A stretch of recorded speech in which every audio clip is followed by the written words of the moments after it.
Network News. Nakatakdang simula ng DSWD ang pamamahagi ng tig-5,000 pisong cash relief assistance sa mga driver ng pampublikong sakyan sa mga probinsya kabilang ang Nueva Ecija pagsapit na ikalawang linggo ng Abril.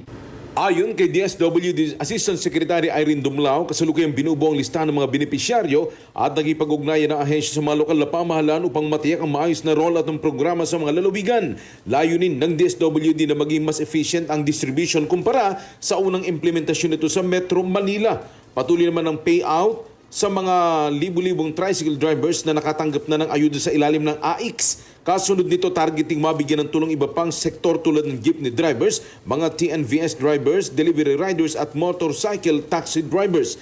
Samantala, hinihikayat din ng DSWD ang mga drivers sa Nueva Ecija na makipag-ugnayan sa kanilang mga lokal na pamahalaan at sa LTFRB upang masigurong sila ay kabilang sa listahan ng mga benepisyaryo at makasunod sa itinakdang schedule ng payout. Kasama mo sa Arimen Nueva Ecija, Radyo Man Ace Blanca, Tatak Arimen. RMN Network News.